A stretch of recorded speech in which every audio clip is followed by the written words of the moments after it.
fluids are seeping through the seafloor, and when ocean water enters through cracks in the seafloor, that water mixes with different metals that are found in the crust of the earth, and those metals precipitate out, meaning when the hot mantle that's melting meets the cold water, these metals leave the crust and create these big plumes of iron. And in this place, there are often lots of creatures that we might find who are living in a unique environment. And so in this shot, we can see these black plumes. And also, if we look closely, there's lots of squat lobsters and different clams that we might see in this place. And so we've been seeing a lot of squat lobsters as we've been exploring in this place in these really unique environments. Wow. That is so neat. These are things I didn't even know existed. That's really neat. Alexis, I see Alexis has a question. Let me see if we can find her and let her ask her question. Oops. Alexis, we just gave you the permission to unmute. Go ahead and ask your question. Hi there. What would you consider to be an exciting find? That's such a good question. I think that will change for whoever's on the ship. So during expeditions, we bring out different science teams from across the U.S., from around the world. And we also represent a community of scientists on shore who help plan our expeditions. So before every expedition actually goes out to sea, there's months and even years of planning that goes into that, where we solicit feedback from scientists around the world on their priority identifications, or their priority areas for exploration, or their priority interests or organisms they're trying to learn more about. So I think it kind of changes for everyone. So like Emily just showed us, we just found this incredible hydrothermal vent system, but there were also some amazing creatures that we're seeing on that expedition. For me personally, it's just anytime we see something that hasn't been observed by science before, organisms that we may have heard about in texts long ago or from oral histories from indigenous cultures, but being able to, be some of the first human eyes to record a new organism is really exciting. Yeah, really neat. I didn't get to do a big bio with you, but we had some questions like this one from Christina. Maybe we can find Christina and have her ask her question. Able to find her. How long do you have to train to go on the expedition? Yeah, that's a great question, Christina. It depends on what role you are on the ship. So on our ship, there are many different kinds of folk who may be participating. Some are the ROV pilots, the people who, like we shared, are actually driving the ROVs. And this kind of work can take anywhere from a few years. But we also have opportunities for people who may be interested in experiencing these things for the first time. So there are internship programs available to students who are enrolled in university who maybe have never driven an ROV to learn how to do that. I'm a science communicator, and I've been working in science communication for about 3 years now, but I'm an educator and have been teaching for about 6 years. And so that training brought me into a position where I could share about what it is that we're finding. Yeah, so on Nautilus, we have just in the mission control here, we have 8 seats, and every seat is filled by a different person, whether it's ROV pilots, it's scientists, it's video engineers who control the cameras around the vehicles and around the ship. We have data loggers who are keeping notes on everything that you can that we see. Emily's showing us now a great photo or a video of the control van. And then as mentioned, we have educators on board, we have interns on board, we have seafloor mappers, so people who are mapping the seafloor and processing that data. And as mentioned, we have internship tracks in all of those fields. So, and then for my background, I manage operations for the Ocean Exploration Trust, which runs Nautilus. But then I also sail as an expedition leader, a navigator. I started as a science communicator, so there's there's a lot of different ways to get involved in ocean exploration with all different paths. So the original question was, how do you train for this? Everyone comes from totally different backgrounds. As Emily mentioned, some people are coming out here for their very first time at sea, and they're, preparing by reading up about what this experience is like and, watching Nautilus live. Our live streams from the deep sea. Some people, have been through many years of university for their science studies. Some people have done technical training for their engineering studies. So there's really a lot of ways to get involved. And then we have a whole team on shore who are helping support us too. Wow. Corey, maybe Praise, if you could find Corey for us. There is a question. Corey, if you want to ask your question. Is it nighttime? Yeah, great question. So right now in Guam, it is 4:16 a.m. So we are meeting with you very early for us. So that's why if you look at the bow of the ship, yeah, it's pretty dark out there, some lights on, and sunrise usually happens about just before 6. So tune back into Nautilus Live in a couple hours, and you'll see a beautiful sunrise from the bow. It's really fun to watch here is about sunset here is about 6:30 or 6:37, and it's really gorgeous. Big clouds, big colors. So wow, you can enjoy it from nautiluslive.org. Corey also wants to know how many different countries are represented by the crew and scientists, or are you all from the US? Yeah, that's a great question. A lot of our funding comes from NOAA, so the National Oceanic Administration. And so a lot of the scientists on board are here through NOAA funding, so U.S.-based scientists, but our crew is international. So we have folks from Honduras, Mexico. We have Ukrainian crew members.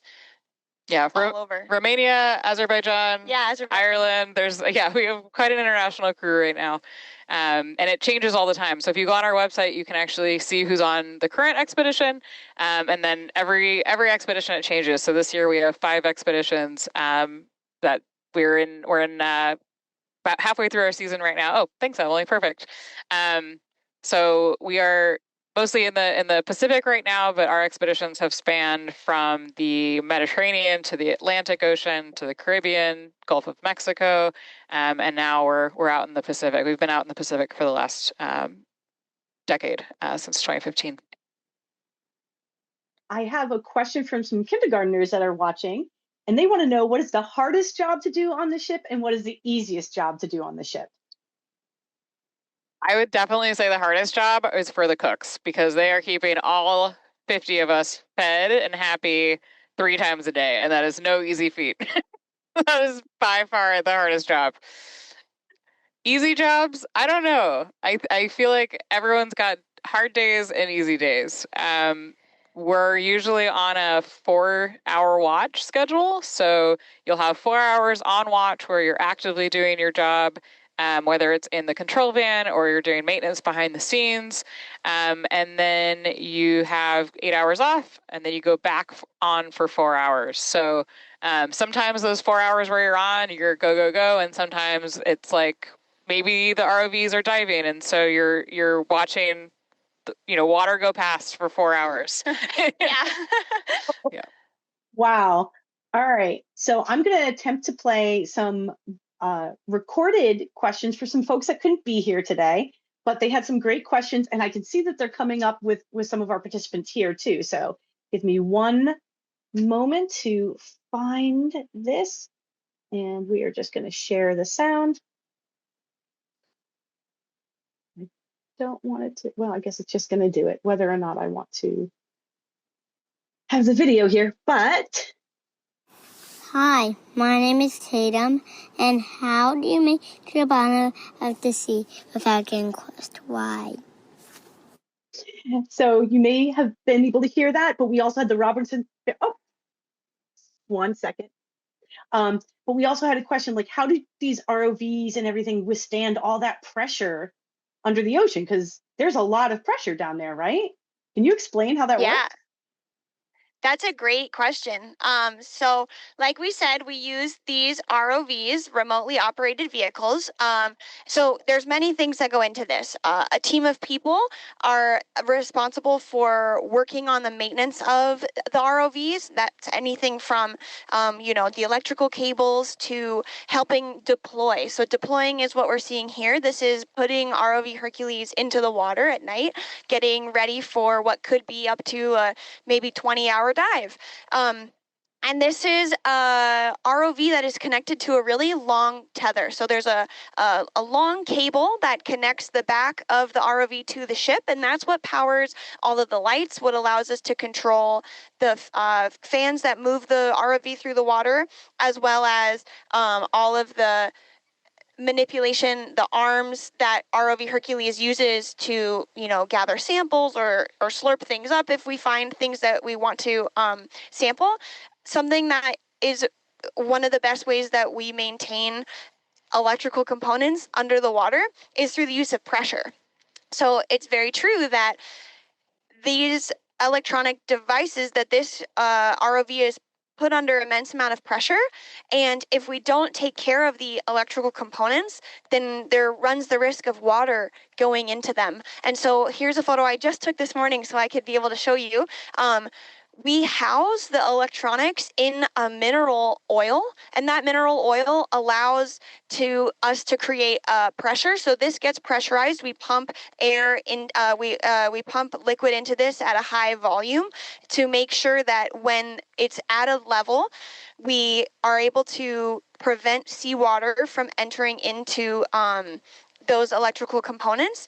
Here's some tubes. You can see all of these electronics actually have fluid in them, but it's a non-conductive fluid, meaning that it won't harm the wires. And there's cameras on the ROV that the pilots and the other folk who are sitting in the control van monitor for the entire time so that we can make sure that the pressure is maintained so no water could be seeping in. And so here's a picture of the other side of Hercules this morning. Actually doesn't have any oil in it. So this is just air.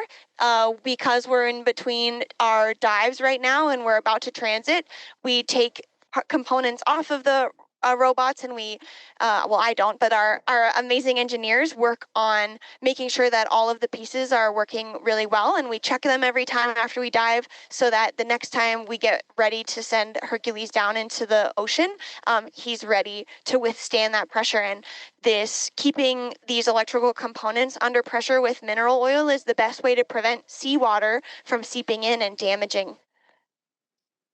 Wow.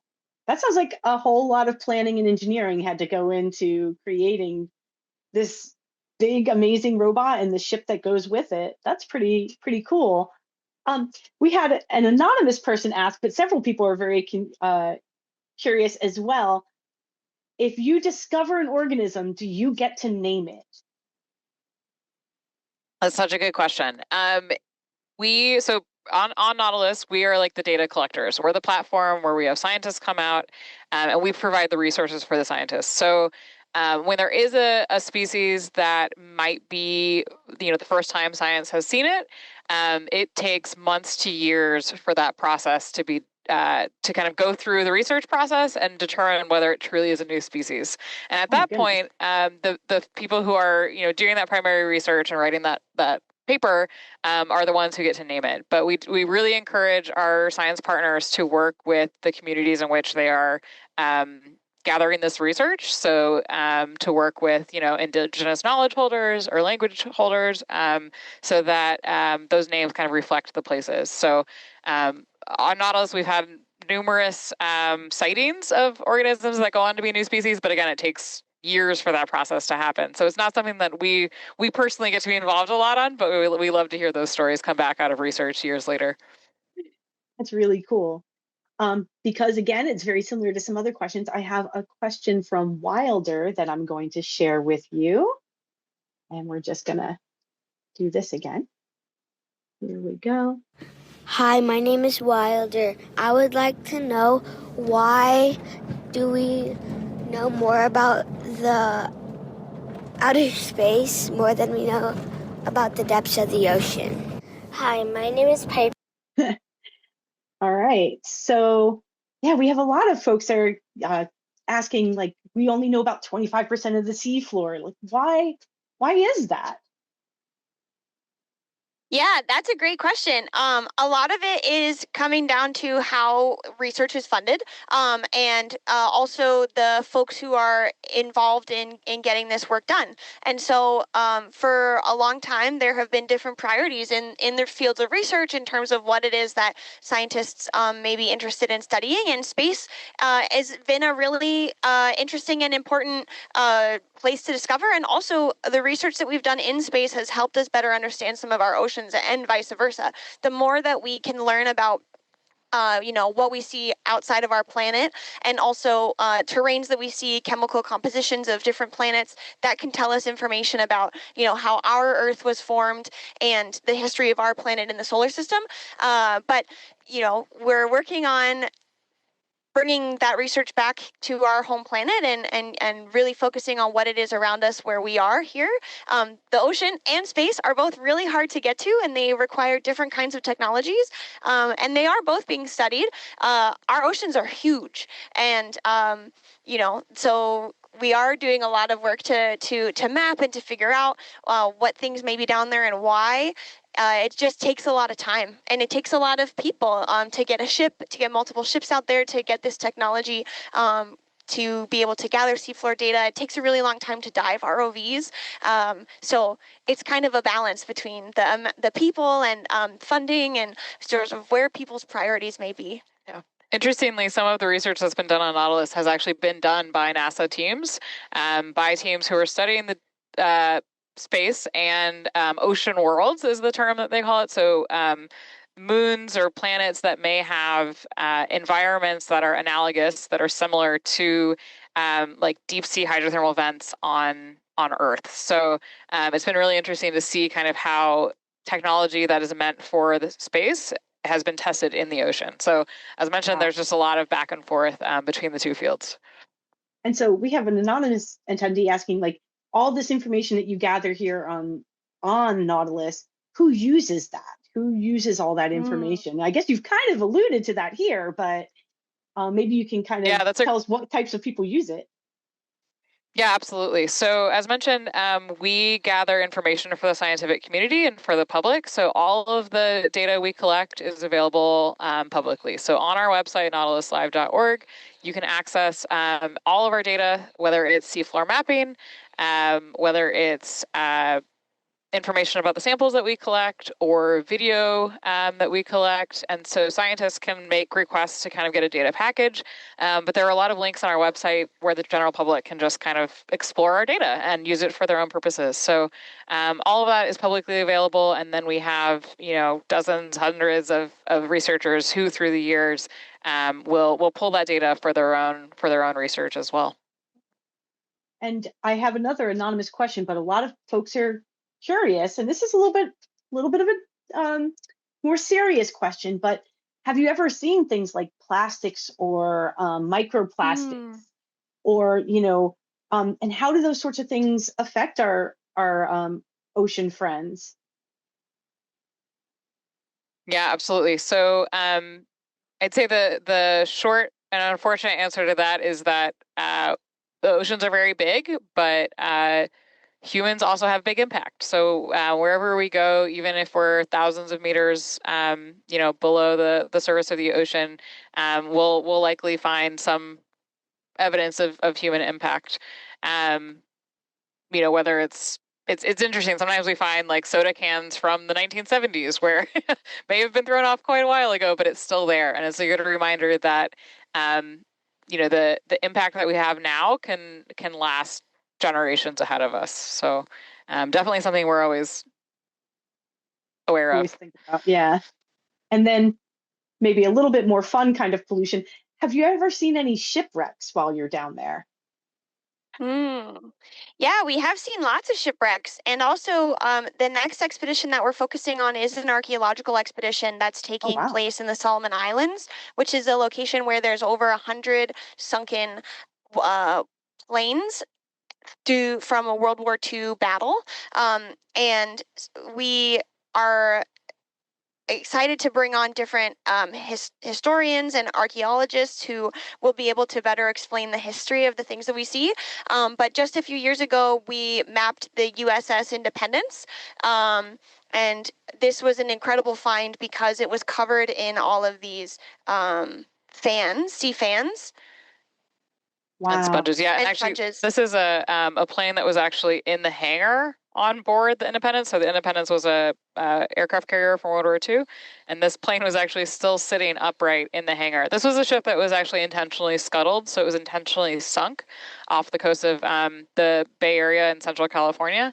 So a little different than what we'll be seeing in the Solomon Islands. As mentioned, our next expedition will be exploring Iron Bottom Sound, which was a region off of Guadalcanal Island. Guadalcanal is probably famous or well known to folks with a knowledge of World War II history, as there were several battles in 1942 that were lost hundreds of ships and planes. So that's what we'll be heading next. But this is a great example of a wreck that is both an archaeological site, but also now an artificial reef. Wow. And yeah, folks, I mean, we've dropped that link in the chat. Make sure you check out the website because you can follow along live with all of this anytime that you're curious. Now, of course, everybody always wants to know about what's living down there, right? So we have Mason who has a question for you. Mason, would you like to ask?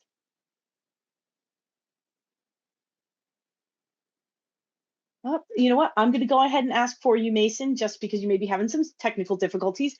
Mason wants to know if you've ever seen any sharks. That's a great question, Mason. We actually just saw some sharks not too long ago when we were out in the Marianas Trench. And so we were diving in a really shallow part of the Marianas. And this was, I think, about 300 meters. And we saw black-tipped reef sharks and lots of jackfish. And this is a really wonderful find because this was an area of high biodiversity, which we don't always get to see when we're diving because the ocean is very big and creatures in it can be kind of far between each other. But this was an opportunity to see sharks and jackfish, and that's here around us. Wow. How many There's different... definitely a lot of predation, a lot of eating going on here. All those sparkles in the water are fish scales. So that's a kind of cool indication of how much activity there's going on there. Wow. Now, how many different species are there along the Marianas Trench? Can you tell us a little bit about that ecosystem? Yeah, that's a great question. We don't know exactly the number, and that's part of the work that we have been doing in this last expedition.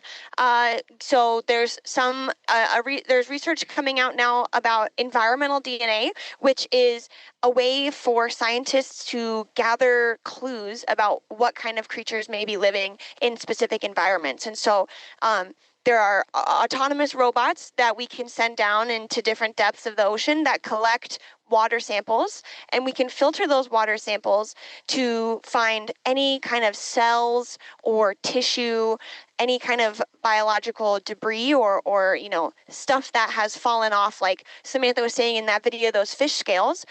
We can analyze the DNA in that material and then paint a picture of who may have been living in that place. And that is really a helpful way to better understand how many creatures and in what density, because we may not see organisms. And just because we don't see them doesn't mean they're not there. It just means that they weren't there when we were there. And so this environmental DNA process allows us to paint that picture and tell a story of who may be at different depths and also why and how they're living there. Wow. Wow. We have another anonymous question about what's the strangest creature have you ever seen? Ooh, yes, that one. Thank you. Emily's queuing up a video. Yeah, so one of my favorites was the deep Staria jelly.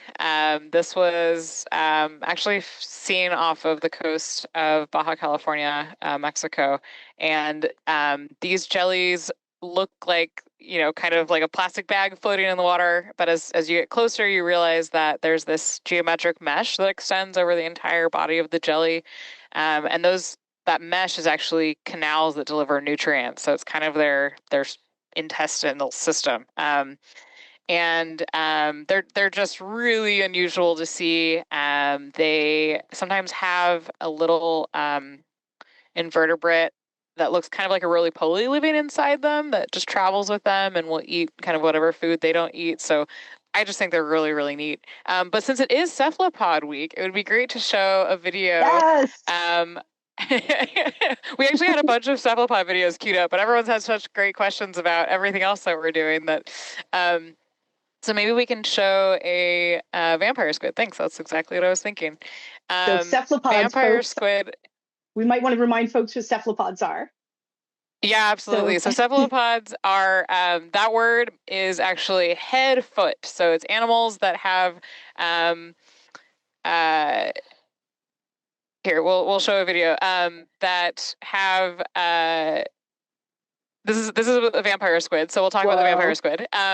Their head is the kind of pineapple part, and the foot is the web of tentacles. So there's that vampire squid coming into view here.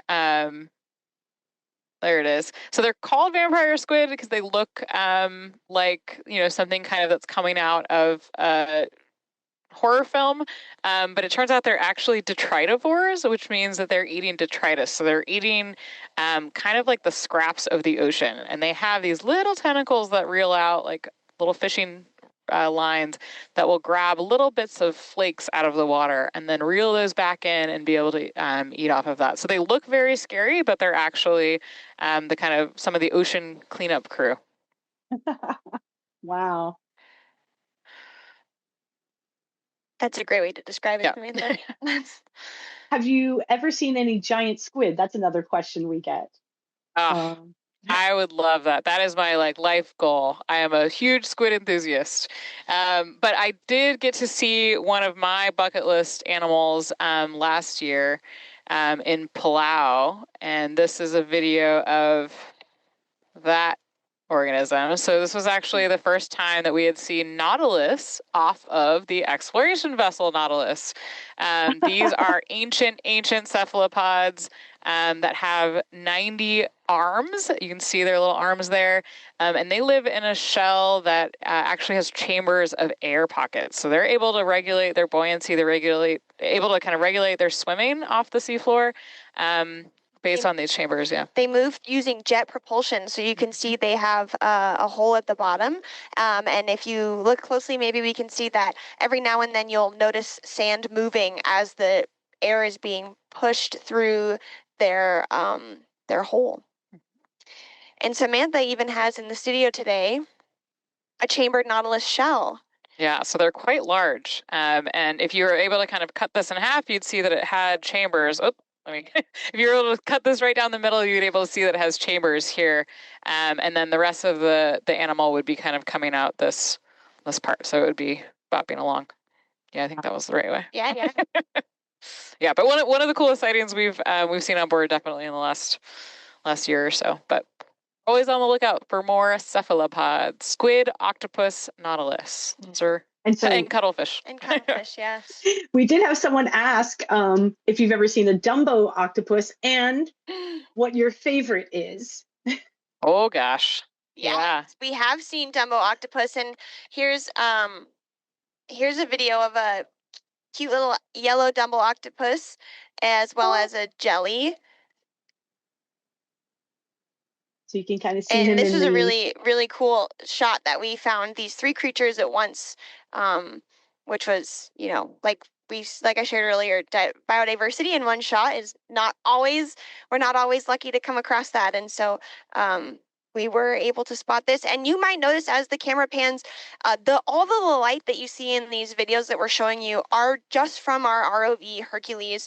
It is really dark. There's no light that reaches to the depths that we send these robots, anywhere from 2,000 to 4,000 meters. And so when we see creatures or when we shoot this footage, it's that light is all coming from our robots. And sometimes that can make creatures quite curious. Sometimes it can make them uncertain because they don't always have lights on them. And so sometimes we see creatures like this, maybe a shy Dumbo octopus being kind of coy because there's bright lights and not maybe sure what this big yellow robot that's approaching it might be. That's a good segue into favorite animals as well, or favorite cephalopods. If you wouldn't mind queuing up mine. One of mine is the stubby squid or the bobtail squid, and they they coat themselves in kind of a mucus jacket so they can bury themselves in the sand and kind of cover themselves with sediment so that they are a little less visible because they often come in some quite vibrant colors. So this was one that we saw on the seafloor off of California about 10 years ago, actually, kind of when I started on Nautilus. And yeah, vibrant color, as Emily mentioned, you know, the lights of the vehicle are often unusual sighting for these creatures. So sometimes we kind of get the deer in the headlights look. But this stubby squid, we've seen a few stubby squids like this over the years, and I just think they're one of the most unusual, of course, with their little googly eyes. That is one very cute squid. Yep. I love it. And just so folks know, and I've seen people asking, if you go to the Nautilus Live website, you can find galleries of videos and pictures, and they do live streams that you can ask questions. So please don't think that this is your last opportunity to get to see what they do, because it's not. I know that we're kind of getting to about 45 minutes and you've been so gracious with your time. So I want to kind of wrap things up. But before we do, and there's so many questions, we've got like another 20 amazing questions, but I want you to get some rest. So I'm just going to wrap up with one question I always like to ask. And that is, if somebody in our audience today would love to be on a ship like this and do this kind of work, especially our young learners and our future scientists, what kinds of things should they be working towards to be able to have a cool job like yours? Yeah, that's a great question. Well, it starts with being curious and being comfortable with not knowing things. So being in a space where you are learning new things, finding out what it is that makes you really excited. It doesn't have to be working on a ship, but figuring out, do you like working with people? Do you like working outside? Do you like working in different kinds of environments? And once you kind of find out what really feels good for you and makes you excited, really find people and mentors who will guide you along the way in growth. So I got involved with Nautilus because I was working in another position and mentoring teachers, and then I got really excited by the aspect of bringing educators onto ships and onto this ship and being in a mentorship role with them to guide them in science communication. And so I found out that I really like mentorship, and through that I found this program. And meeting people and asking them, just like you asked us today, Sandy, how do I get there? So that is a great question that anyone can ask. You don't have to know the answer to it. As long as you're asking the question, you'll meet the right people, and not being afraid to tell people, this is who I am, and this is what I really care about, and this is what I really would like to know more. And that passion and having a genuine curiosity into getting to know people and the work they're doing will really get you very, very far, especially when applying for internships or seeking out opportunities or jobs that may be ocean related or at sea opportunities. Yeah, that's all fantastic advice. We have so many different ways of getting on Nautilus, and we're just one vessel that does, very specific work in the deep sea. But there are tons of other ships out there. There are science programs that work on land. There are there's so many different roles that are needed to do this kind of work. So it's not like everyone who's out here has spent 10 years in school getting a PhD for science. In fact, usually on our expeditions, we have like maybe a couple of people who have that kind of academic background. So there's lots of different ways to get into this work. Science communication, we need artists, we need writers, we need all the different kind of people who have that imagination to bring this kind of research and bring the deep sea, which is really hard to see for most people, bring that to the world. And then, as mentioned, we have internships. So ocean science, seafloor mapping, ROV navigation, or ROV engineering, video engineering, navigation, and then these science communication fellowships for educators, both formal, classroom educators, as well as informal science communicators, artists, writers. And the internships are available to community college, undergraduate, and graduate students. So we really encourage anyone out there listening or who may have people in their lives who'd be interested in experiencing what it is to work at sea to look at those programs. Our applications will open in the fall for next year. That's a really exciting opportunity. And for any educators that are out there, if you want to bring an experience like this and get amazing communicators to come and talk to your class, they can apply online, right? To have a live experience just like this. Yeah, that's true. So on nautiluslive.org, you can sign up for what is called a ship-to-shore interaction, and that's exactly what we're doing here in the studio, where myself or other science communicators, Samantha, scientists on board, will tune in directly to your class in a Zoom call like this to answer student questions, just like we have today. That's great. Well, I really thank you for your time. This has been so exciting. I loved seeing all the videos of the amazing creatures that you have encountered. I loved learning about your research. Everybody, let's, clap your hands in your reactions or send some love. Let's send some thank yous in the chat for our wonderful team today. We really appreciate you coming out. Any final thoughts that you want to share with our future scientists and our current scientists? Just keep being curious. Keep learning about things that really make you passionate. Keep loving the things around you, learning more about the creatures, the plants, the organisms that are in your local place, and also, in the rivers that connect to the oceans that all connect us on this earth. Yeah. Absolutely. And do join us live on nautiluslive.org. We'll be in transit for the next couple weeks, but then we will be starting our next expeditions in early July. So definitely stay tuned. And we have the ability to see comments while we're in the control van. Emily or other science communicators will be able to take those questions. So keep interacting with us. And as mentioned, stay curious and keep following what interests you. And thank you for all the questions today. This was great. Yeah. Great job, everybody. Keep learning. Head to sciencefriday.com/oceans month. We have all kinds of fun things. We're even doing a readathon right now, so you can win some really cool stickers and bookmarks. So we hope that you enjoyed today. We hope that you keep on learning. Thank you again to both of you and to the Nautilus team and Ocean Exploration Trust. We really appreciate it. And hopefully we'll see you again very, very soon. All right, everyone, have a wonderful afternoon. Thank you. Thank you. Thank you. Bye. Bye. Bye.